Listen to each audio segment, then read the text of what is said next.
அனைவருக்கும் வணக்கம். Dead paper 1 and 2 Tamil. பறவைகள் டேஷ் பறந்து செல்கின்றன. விசும்பில் விசும்பில் என்பது வானம். இயற்கையை போற்றுதல் தமிழர் மரபு. மரபு என்பது பாரம்பரியம். இரு திணை எப்படி பிரிக்கலாம்னா 2 கூட்டல் திணை என்று பிரிக்கலாம். ஐம்பால் எப்படி பிரிக்கலாம்? 5 கூட்டல் பால் என்று பிரிக்கலாம். ஐம்பாலை 5 கூட்டல் பால் என்று பிரிக்கலாம். மக்கள் வாழும் நிலப்பகுதியை குறிக்கும் சொல் வைப்பு.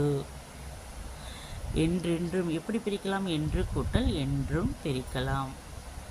வானம் மலர்ந்தது, வானம் கூட்டல் அளந்தது என்று பிரிக்கலாம். அறிந்தது கூட்டல் அனைத்தும், அறிந்த அனைத்தும் என்று சேர்த்து எழுதலாம்.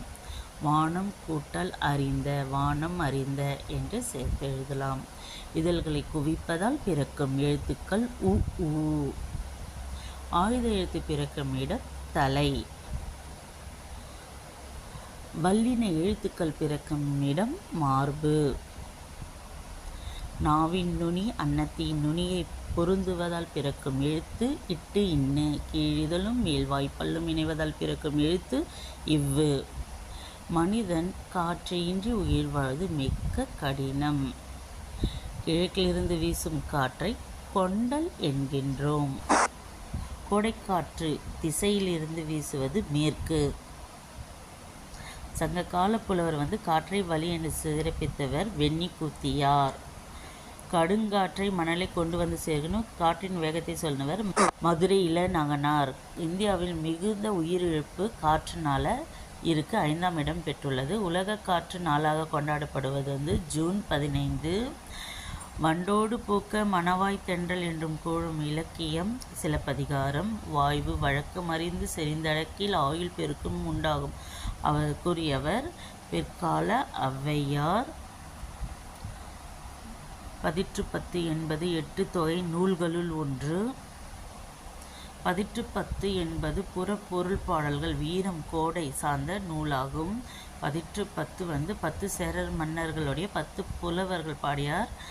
தமிழ் மொழி வாழ்த்து எழுதியவர் பாரதியார்.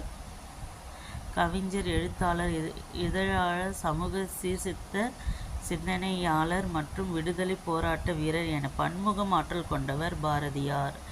இந்தியா விஜயா முதலான இதழ்களை நடத்தி விடுதலை போருக்கு விடுத்தவர் பாரதியார். கவிதைகள் மட்டுமின்றி சந்திரிகையின் கதை, தராசு உள்ளிட்ட உரைநடை நூல்களையும் எழுதியவர் பாரதியார்.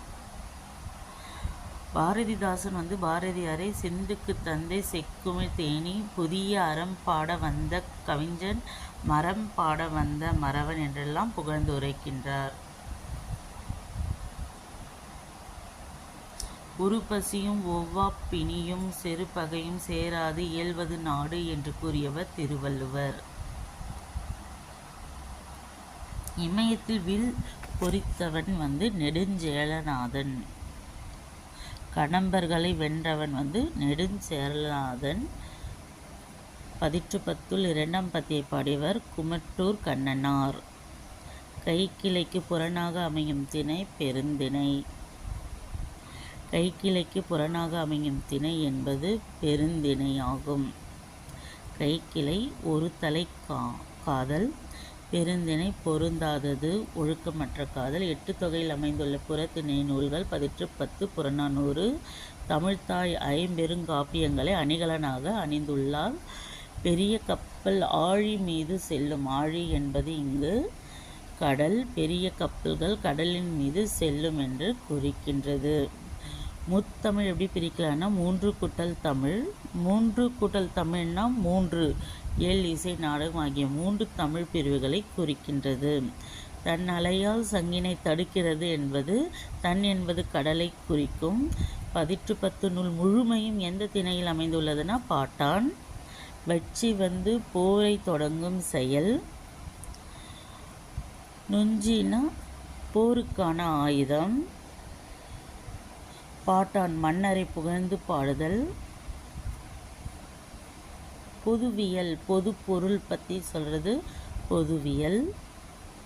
10 முழுவதும் சேர மன்னர்களை புகழ்ந்து பாடுகின்றது. மன்னர்களின் வீரம், தானம், புகழ் ஆகியவற்றை பாடுவது பாட்டான் திணை ஆகும்.